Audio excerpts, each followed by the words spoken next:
Hello friends, welcome to GATE texcellence. अपन पढ़ रहे थे इलेक्ट्रोमैग्नेटिक थ्योरी और जिसके अंदर अपने लास्ट लेक्चर में कूलम्ब्स लॉ कंप्लीट किया था। आज अपन पढ़ने वाले हैं इलेक्ट्रिक फील्ड इंटेंसिटी क्या होता है, इलेक्ट्रिक फ्लक्स डेंसिटी क्या होता है एंड इलेक्ट्रिक फ्लक्स क्या होता है। उसके बाद अपन पढ़ेंगे गॉस लॉ, जिसको मैक्सवेल इक्वेशन बोला जाता है। तो अपन गॉस लॉ पढ़ने से पहले उसका बेसिक अपन को इलेक्ट्रिक फील्ड इंटेंसिटी का आइडिया होना चाहिए, फिर इलेक्ट्रिक फ्लक्स डेंसिटी का आइडिया होना चाहिए, फिर इलेक्ट्रिक फ्लक्स क्या होता है, उसको कैसे मेजर किया जाता है। वो सारी बातें अगर आपको दिमाग में सेट हो गई तो अपन गॉस लॉ आसानी से समझ सकते हैं, मैक्सवेल इक्वेशन आसानी से समझ सकते हैं। तो मैक्सवेल इक्वेशन अपन पढ़ने से पहले उसका कुछ बैकग्राउंड तैयार करते हैं। वो अभी ये है, इलेक्ट्रिक फील्ड इंटेंसिटी के बारे में बहुत अच्छा आइडिया होना चाहिए, क्या होती है, इसकी यूनिट क्या होती है, इसको कैसे मेजर किया जाता है, पॉइंट चार्ज के कारण इलेक्ट्रिक फील्ड इंटेंसिटी क्या होती है, वो सारी बातें आपको डिटेल से पता होनी चाहिए।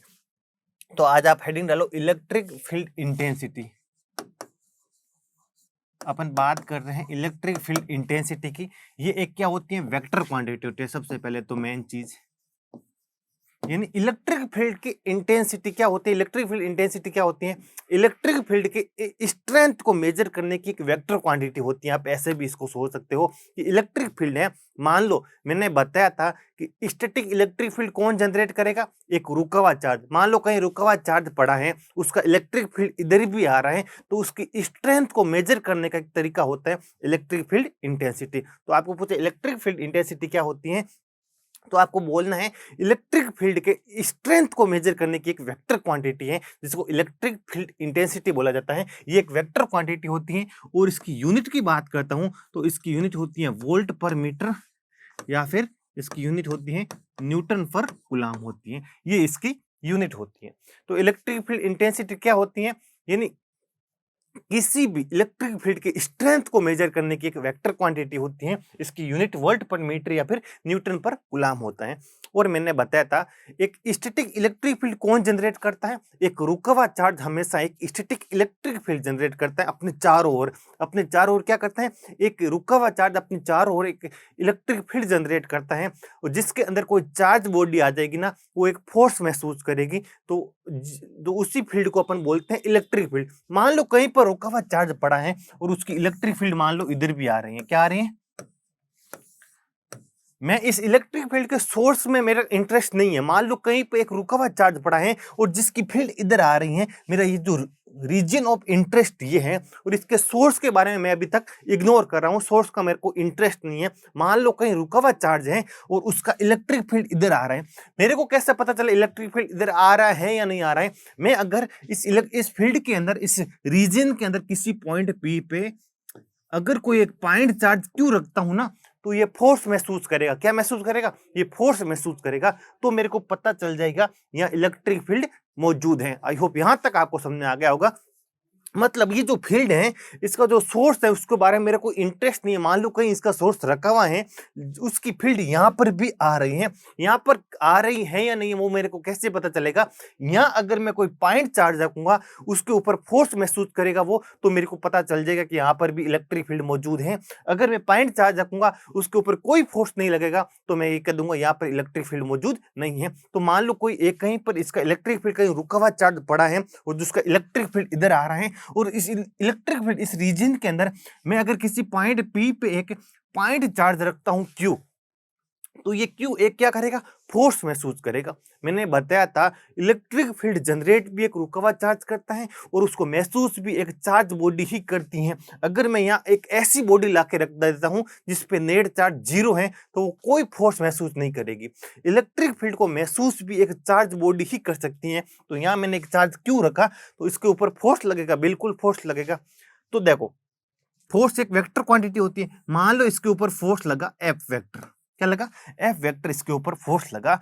तो देखो, इलेक्ट्रिक फील्ड के अंदर किसी पॉइंट पे मैंने एक पॉइंट चार्ज क्यों रखा, तो उसके ऊपर फोर्स लगेगा, क्योंकि इलेक्ट्रिक फील्ड क्या करती है, चार्ज बॉडी पे फोर्स अप्लाई करती है। तो फोर्स पर यूनिट चार्ज होगा ना, उसको अपन बोल देते हैं इलेक्ट्रिक फील्ड इंटेंसिटी। तो इलेक्ट्रिक फील्ड इंटेंसिटी कुछ कोई रॉकेट साइंस नहीं है। अगर किसी इलेक्ट्रिक फील्ड के अंदर किसी पॉइंट पे अपन को इलेक्ट्रिक फील्ड इंटेंसिटी मेजर करनी है, तो उस पे चार्ज क्यों रख दो आप, और वो जो चार्ज क्यों जितना फोर्स महसूस करेगा ना, पर यूनिट चार्ज वो इलेक्ट्रिक फील्ड इंटेंसिटी के इक्वल हो जाएगा। आई होप यहां तक आपको समझ में आ गया होगा।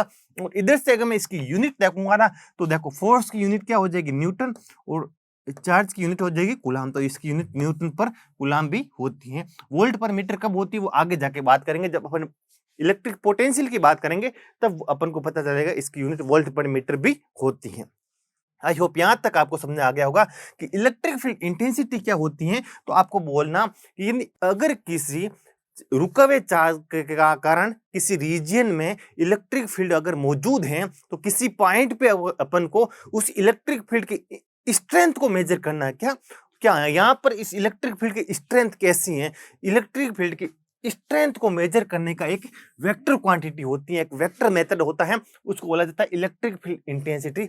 यानी force per unit charge, force per unit charge क्या हो जाएगा अपन को, इलेक्ट्रिक फील्ड इंटेंसिटी। अगर मैं देखो यहां पर Q की वैल्यू अगर 1 कूलाम रख देता हूं, पॉजिटिव 1 कूलाम, कितना, पॉजिटिव 1 कूलाम रख देता हूं, तो देखो E की वैल्यू इस केस में मेरे E की वैल्यू F के इक्वल होगी या नहीं होगी। इलेक्ट्रिक फील्ड इंटेंसिटी उस 1 कूलाम चार्ज पे लगने वाले फोर्स के इक्वल होगी या नहीं होगी, बिल्कुल होगी। ये चीज भी याद रखना होगा। आपको अगर बोले कि इलेक्ट्रिक फील्ड इंटेंसिटी क्या होती है, तो आपको बस एक ही जवाब देना है कि अगर किसी भी रीजन में जहां इलेक्ट्रिक फील्ड मौजूद है, उसके किसी पॉइंट पर मैं अगर एक यूनिट कूलाम रखता हूं, कितना कूलाम, एक यूनिट कूलाम रख देता हूं, तो उस पर जितना फोर्स लगेगा ना, वो उस पॉइंट की इलेक्ट्रिक फील्ड इंटेंसिटी के इक्वल होगी। आई होप यहां तक आपको समझ में आ गया होगा कि इलेक्ट्रिक फील्ड इंटेंसिटी क्या होती है। इलेक्ट्रिक फील्ड इंटेंसिटी क्या होती है, एक यूनिट चार्ज पे इलेक्ट्रिक फील्ड कितना फोर्स लगाती हैं उसके इक्वल क्या हो जाएगा, इलेक्ट्रिक फील्ड इंटेंसिटी के इक्वल हो जाएगा। आई होप यहां तक आपको समझ में आ गया होगा कि इलेक्ट्रिक फील्ड इंटेंसिटी क्या होती है, कि अगर मैं किसी इलेक्ट्रिक फील्ड के रीजन के अंदर किसी पॉइंट पे एक यूनिट चार्ज रखता हूं, तो उस पर जितना फोर्स लगेगा ना, वो क्या हो जाएगा, इलेक्ट्रिक फील्ड इंटेंसिटी के इक्वल हो जाएगा। आई होप यहां तक आपको समझ आ गया होगा। और इस इक्वेशन को मैं अगर थोड़ी रीअरेंज करके लिखता हूं, तो यहां से क्या मिल जाएगा, F equal to Q, F equal to क्या मिलेगा, Q। इस इक्वेशन से अपन को क्या मिलता है कि अगर किसी भी पॉइंट चार्ज Q को, अगर किसी पॉइंट चार्ज Q को इलेक्ट्रिक फील्ड के अंदर किसी पॉइंट पे रखते हैं, तो उस पे लगने वाला फोर्स कितना हो जाएगा, Q into electric field intensity के इक्वल हो जाएगा। यानी F इक्वल टू कितना हो जाएगा, Q इंटू E हो जाएगा। यानी अगर किसी पॉइंट चार्ज Q को मैं किसी इलेक्ट्रिक फील्ड के अंदर रखता हूं, तो उस पे लगने वाला फोर्स किसके इक्वल हो जाएगा, Q into electric field intensity के इक्वल हो जाएगा। आई होप यहां तक आपको समझ में आ गया होगा। अब देखो Q अपना है, Q तो अपना चार्ज पॉजिटिव भी हो सकता है और नेगेटिव भी हो सकता है, बिल्कुल हो सकता है। पॉजिटिव होगा ना, तो अपन का फोर्स की डायरेक्शन होगी ना, इलेक्ट्रिक फील्ड के डायरेक्शन के पैरेलल होगी। क्या होगी, इनके बीच का एंगल कितना होगा, 0 डिग्री होगा। क्या, एक दूसरे क्या होगी, पैरेलल होगी। यानी जिस डायरेक्शन में इलेक्ट्रिक फील्ड इंटेंसिटी होगी, उसी डायरेक्शन में फोर्स लगेगा। तो ये चीज मोस्ट इंपॉर्टेंट है कि अगर किसी पॉजिटिव चार्ज को इलेक्ट्रिक फील्ड के अंदर रखते हैं, तो उस पर लगने वाला फोर्स इलेक्ट्रिक फील्ड की डायरेक्शन में होता है। आई होप यहां तक आपको समझ आ गया होगा। अगर Q आपका नेगेटिव होगा ना, तो फोर्स और इलेक्ट्रिक फील्ड इंटेंसिटी के बीच का एंगल कितना होगा, इनके बीच का एंगल कितना हो जाएगा, 180 डिग्री होगा या नहीं होगा। नेगेटिव साइन आएगा तो कितना, जस्ट ऑपोजिट तो होगा नेगेटिव साइन का मतलब। यानी अगर मैं नेगेटिव चार्ज को किसी इलेक्ट्रिक फील्ड के अंदर रखता हूं, तो उस पे लगने वाला फोर्स इलेक्ट्रिक फील्ड के जस्ट ऑपोजिट फोर्स लगेगा। यानी उनके बीच का एंगल कितना होगा, 180 डिग्री होगा। यानी अगर किसी नेगेटिव चार्ज को इलेक्ट्रिक फील्ड के अंदर रखेंगे, तो उस पे फोर्स इलेक्ट्रिक फील्ड इंटेंसिटी की डायरेक्शन के जस्ट ऑपोजिट लगेगा। आई होप यहां तक आपको समझ में आ गया होगा। यानी फोर्स की डायरेक्शन कैसे होगी, ये आपको पता चल गया होगा। अब अपन फाइंड आउट करते हैं electric field intensity due to a point charge. Electric field intensity due to a point charge, किसी पॉइंट चार्ज के कारण इलेक्ट्रिक फील्ड इंटेंसिटी क्या होती है, उसकी बात अपन करते हैं।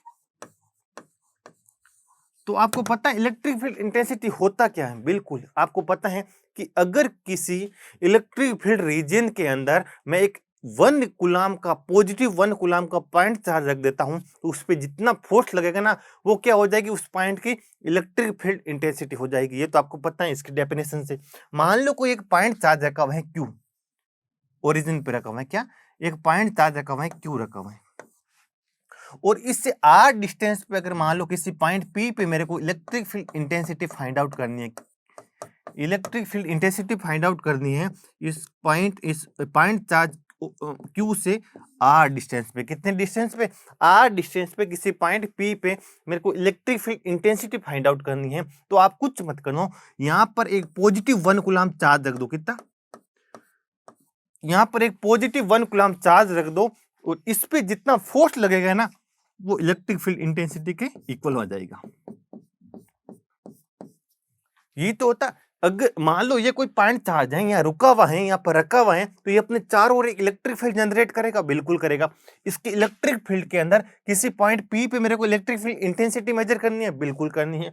तो यहाँ पर मैं अगर मेजर करूंगा ना, तो यहाँ एक पॉजिटिव 1 कूलम चार्ज रख दूंगा, और उसके ऊपर जितना फोर्स लगेगा ना इस इलेक्ट्रिक फील्ड की वजह से, इस 1 कूलम पे जितना फोर्स लगेगा वो हो जाएगा इलेक्ट्रिक फील्ड इंटेंसिटी के बराबर हो जाएगा। तो देखो, और ये अपन ने पढ़ा था किसके अंदर, कूलम्ब्स लॉ के अंदर, 2 पॉइंट्स चार्ज के बीच में कितना फोर्स लगता है, तो वो तो आपको पता है, ई किसके इक्वल होगा, पी के इक्वल हो जाएगा। और देखो अब अपन को पता है फोर्स क्या होता है, के Q1 Q2 upon are square, इसकी वैल्यू कितनी, Q, उसकी वैल्यू कितनी है 1, तो 1 का कुछ मतलब नहीं है, आर स्क्वायर, और पीछे क्या लग जाएगा, ए आर कैप लग जाएगा, यानी रेडियली आउटवर्ड फोर्स लगेगा। कैसा लगेगा, रेडियली आउटवर्ड फोर्स लगेगा फ्रॉम ओरिजिन। आई होप ये आपको इलेक्ट्रिक फील्ड इंटेंसिटी की वैल्यू पता चल गई होगी। किसी पॉइंट चार्ज के कारण इलेक्ट्रिक फील्ड इंटेंसिटी की वैल्यू होती है k Q upon are square A R cap. E की वैल्यू कितनी हो जाएगी, के Q upon are square A R cap. यहां पर क्यू आपको है ना विथ साइन लेना है, क्या लेना है, विथ साइन लेना है। कैसे लेना है वो आपको मैं बता रहा हूं, क्यों लेना है आपको, विथ साइन लेना है। मान लो आपके पास एक पॉजिटिव चार्ज है, कैसा चार्ज है, पॉजिटिव चार्ज, तो उसके कारण आपको पता है इलेक्ट्रिक फील्ड कैसे होगी, रेडियली आउटवर्ड होगी, नहीं होगी, ए आर कैप की ओर होगी, ए आर कैप की ओर रेडियली आउटवर्ड होगी। कैसे होगी, रेडियली आउटवर्ड फील्ड होगी, उसके कारण ऐसे क्या होगी, रेडियली आउटवर्ड फील्ड होगी, और इससे किसी आर डिस्टेंस पे इलेक्ट्रिक फील्ड इंटेंसिटी कितनी हो जाएगी, के Q upon are square A R cap. मान लो अपन का ये चार्ज प्लस क्यू है, इसकी वैल्यू मान लो मैंने एज्यूम कर ली 2 कूलम है, कितनी कूलम है, 2 कूलम, और इससे आर इक्वल टू 2 मीटर पे मेरे को इलेक्ट्रिक फील्ड इंटेंसिटी की वैल्यू फाइंड आउट करनी है। तो सिंपली मैं क्या करूंगा, ई इक्वल टू के की जगह के आ जाएगा, क्यू की जगह 2 आ जाएगा, आर स्क्वायर की जगह 2 का स्क्वायर कितना आ जाएगा, 4 आ जाएगा, और कितना आ जाएगा, ए आर कैप। और के की वैल्यू एयर या फ्री स्पेस के लिए कितनी होती है, कितनी होती है, 9 इंटू 10 की पावर 9 होती है। तो आंसर कितना आ जाएगा, 9 इंटू 10 की पावर 9 अपॉन 2 ए आर। और ए आर कैप आपको पता है, ए आर कैप होता कैसा है, रेडियली आउटवर्ड होता है। कैसा होता है, रेडियली आउटवर्ड होता है, ये आपको पता है। अगर आपको पता है चार्ज अगर आपका नेगेटिव होगा, तो इलेक्ट्रिक फील्ड के बारे में इतना तो आपको पता है कि पॉजिटिव चार्ज इलेक्ट्रिक फील्ड का क्या होता है, सोर्स होता है, नेगेटिव चार्ज इलेक्ट्रिक फील्ड का क्या होता है, सिंक होता है। तो यहाँ पर क्या होगी, इलेक्ट्रिक फील्ड इंटेंसिटी की डायरेक्शन कैसे होगी, ऐसे होगी, होगी या नहीं होगी, बिल्कुल रेडियली क्या होगी, इनवर्ड होगी। कैसे होगी, अब इलेक्ट्रिक फील्ड इंटेंसिटी की डायरेक्शन कैसे होगी, रेडियली इनवर्ड होगी। और अपने का फॉर्मूला क्या है, E equal to k Q upon are square A R cap. अपन को पता है ए आर कैप तो क्या होता है, अपन ने पढ़ा था spherical coordinate system, spherical coordinate system में अपन ने पढ़ा था ए आर कैप क्या होता है, ओरिजिन से रेडियली आउटवर्ड होता है, यहाँ क्या है, रेडियली इनवर्ड। तो अगर आप क्यू को विथ साइन पुटअप करोगे ना, क्यू को विथ साइन पुट अप करो, तो आपको ए आर कैप अपन को अब कैसा मिल जाएगा, नेगेटिव ए आर कैप मिल जाएगा। और नेगेटिव ए आर कैप कैसा होता है, रेडियली इनवर्ड होता है। आई होप यहां तक आपको समझ आ गया होगा। मान लो इस माइनस क्यू, इसकी वैल्यू मान लो है -2 कूलम में, कितनी है, -2 कूलम, और मेरे को आर इक्वल टू 2 मीटर पे इलेक्ट्रिक फील्ड इंटेंसिटी की वैल्यू चाहिए। तो सिंपली कितना हो जाएगा, ई की वैल्यू कितनी हो जाएगी, 9 इंटू 10 की पावर 9। अब ये क्यू विथ साइन लेना है, विथ साइन कितना हो जाएगा, -2 अपॉन आर का स्क्वायर कितना हो जाएगा, 4, और पीछे क्या हो जाएगा, ए आर कैप। यहां से अगर मैं सोल्व करूंगा कितना आ जाएगा मेरा, -4.5 इंटू 10⁹ AR कैप। ये है माइनस साइन किस वजह से आया, जब आप Q को विथ साइन पुट अप करोगे वेक्टर फॉर्म के अंदर हमेशा Q को विथ साइन ही पुट अप करना है। और ये नेगेटिव साइन क्या शो कर रहा है कि इलेक्ट्रिक फील्ड इंटेंसिटी की डायरेक्शन रेडियली इनवर्ड होगी, न कि रेडियली आउटवर्ड। नेगेटिव चार्ज के केस में इलेक्ट्रिक फील्ड इंटेंसिटी की डायरेक्शन रेडियली कैसे होगी, इनवर्ड होगी, अंदर की ओर होगी, रेडियली इनवर्ड होगी। आई होप यहां तक आपको समझ आ गया होगा।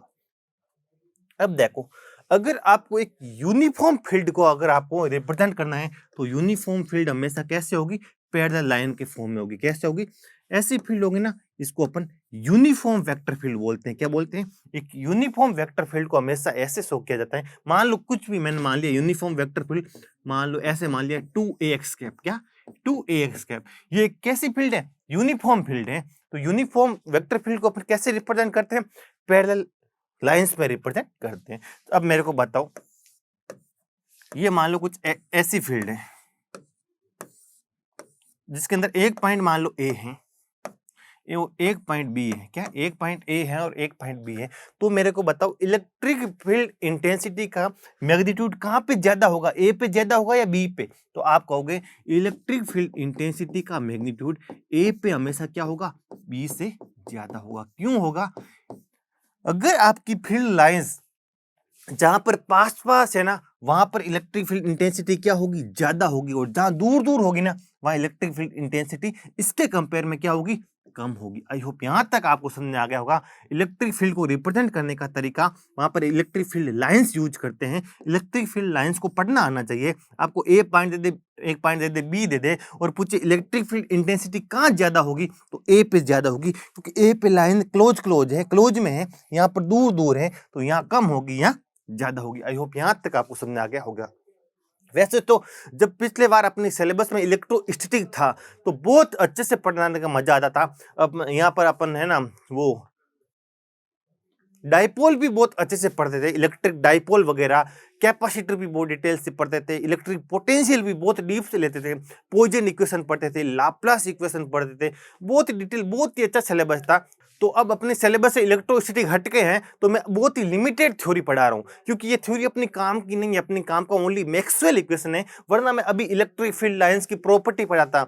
बहुत सारी प्रॉपर्टी है, किसी इलेक्ट्रिक फील्ड लाइंस की किसी पॉइंट पे खींची गई टेंजेंट उस पे इलेक्ट्रिक फील्ड इंटेंसिटी की डायरेक्शन देता है। जहां पर लाइंस क्लोज क्लोज होती हैं वहां पर इलेक्ट्रिक फील्ड इंटेंसिटी मतलब क्या होती है, ज्यादा होती है। और जहां इलेक्ट्रिक फील्ड लाइंस दूर दूर होती हैं वहां इलेक्ट्रिक फील्ड इंटेंसिटी क्या होती है, कम होती हैं। बहुत सारी प्रॉपर्टी हैं। इलेक्ट्रिक फील्ड लाइंस कभी भी क्लोज पाथ में एग्जिस्ट नहीं कर सकती हैं। बहुत सारी प्रॉपर्टी हैं, लेकिन अपने सिलेबस में इलेक्ट्रोस्टैटिक नहीं है तो उनको मैं इग्नोर कर रहा हूं। मैं ओनली वही पढ़ाऊंगा जो आपको मैक्सवेल इक्वेशन के लिए रिक्वायरमेंट है। उसके अलावा अपन कुछ पढ़ने की जरूरत नहीं है।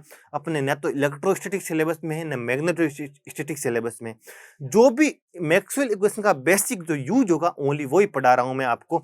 तो आई होप आपको इलेक्ट्रिक फील्ड इंटेंसिटी के बारे में आइडिया आ गया होगा, और किसी पॉइंट चार्ज के कारण इलेक्ट्रिक फील्ड इंटेंसिटी क्या होती है उसका भी अच्छा खासा आइडिया आ गया होगा।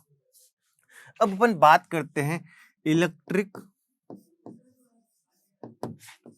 Flux density. किसकी, इलेक्ट्रिक फ्लक्स डेंसिटी की बात करते हैं, जिसको रिप्रेजेंट किया जाता है डी से। किसको रिप्रेजेंट किया जाता है, डी से रिप्रेजेंट किया जाता है। और जिसकी यूनिट होती है कूलाम पर मीटर स्क्वायर। कितनी यूनिट होती है, कूलाम पर मीटर स्क्वायर। ये भी एक वेक्टर क्वांटिटी है। कैसी क्वांटिटी है, ये भी एक वेक्टर क्वांटिटी है। इसकी भी यूनिट कूलाम पर मीटर होती है। और इसको बोला जाता है इलेक्ट्रिक फ्लक्स डेंसिटी बोला जाता है। क्या बोला जाता है, इलेक्ट्रिक फ्लक्स डेंसिटी, या फिर इलेक्ट्रिक डिस्प्लेसमेंट भी आपको मिल सकता है कभी कभी।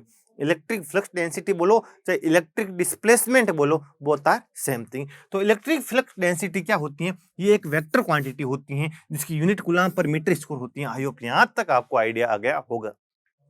देखो आगे जाके अपन मीडियम की बात करेंगे। मीडियम को बहुत ही डिटेल से समझेंगे कि कैसे एक मीडियम होता है आइसोट्रोपिक होता है, कैसे एक मीडियम लीनियर होता है, कैसे एक मीडियम होमोजीनियस होता है। जब अपन प्लेन वेव पढ़ेंगे ना तो मीडियम की बहुत ही डिटेल से बात करेंगे। लेकिन यहाँ अगर मैं बात करता हूं, मान लो जिस फील्ड में इलेक्ट्रिक फील्ड इंटेंसिटी की अपन बात कर रहे हैं उस फील्ड की अगर परमिटिविटी एप्सिलॉन है, कितनी है परमिटिविटी एप्सिलॉन है, तो डी डी की वैल्यू क्या हो जाएगी, D equal to epsilon into ई।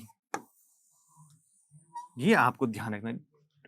अगर जिस मीडियम में अपन इंटरेस्ट है, जिस रीजन के अंदर अपन बात चल रही है, उस रीजन की अगर परमिटिविटी एप्सिलॉन है तो डी की वैल्यू क्या हो जाएगी, एप्सिलॉन इनटू ई हो जाएगी। और ये याद रखना, ये only for a linear and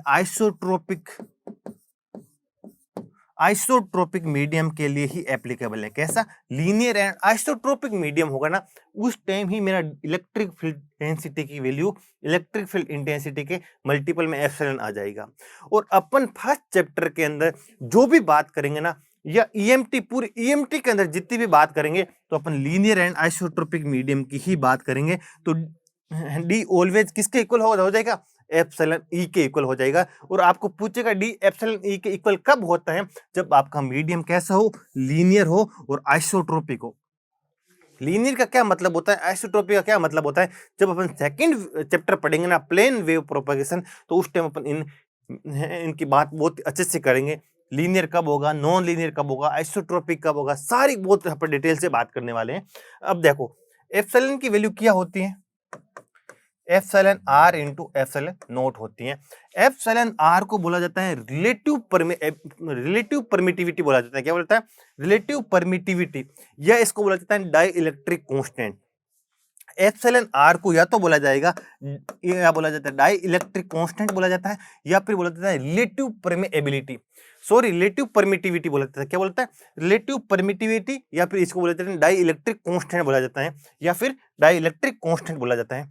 अगर ये एप्सिलॉन आर है ना, ये फंक्शन ऑफ स्पेस हो सकता है। क्या हो सकता है, ये स्पेस का फंक्शन हो सकता है, बिल्कुल हो सकता है। मतलब अगर मैं कार्टेशियन कोऑर्डिनेट सिस्टम की बात करूं, तो epsilon R X Y Z का फंक्शन हो सकता है। सिलेंड्रिकल की बात करूं, तो एप्सिलॉन आर की वैल्यू रो फाई जेड का फंक्शन हो सकता है, बिल्कुल हो सकता है। लेकिन अगर मेरा मीडियम होमोजीनियस हो जाएगा ना, अगर मेरा मीडियम होमोजीनियस होगा, उस टाइम आपका क्या हो जाएगा, epsilon R is a constant हो जाएगा, जो कि स्पेस का फंक्शन नहीं होगा। आई होप यहां तक आपको समझ आ गया होगा। अगर मेरा मीडियम होमोजीनियस नहीं है, तो ये एप्सिलॉन आर है ना, कांस्टेंट नहीं होगा, ये अपन का स्पेस का फंक्शन होगा। किसका फंक्शन होगा, स्पेस का फंक्शन होगा। यानी पॉइंट टू पॉइंट इसकी वैल्यू क्या करेगी, वेरी करेगी।